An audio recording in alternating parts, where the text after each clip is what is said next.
Mohamed Abdi Hassan of de Somalische piratenkoning. Hier op beelden van begin dit jaar, toen hij bekend maakte definitief met piraterij te kappen. In ons land wordt hij verdacht van de kaping en gijzeling in 2009 van de Belgische steenstorter Pompei.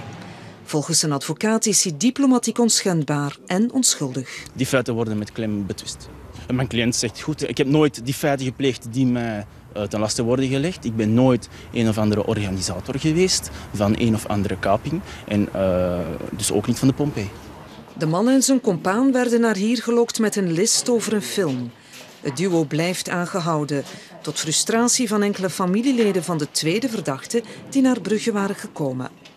I do not know why they would arrest him, but all I know is that he's been trying to fight piracy, so it doesn't make sense to charge someone against piracy. De twee gaan in beroep tegen de beslissing.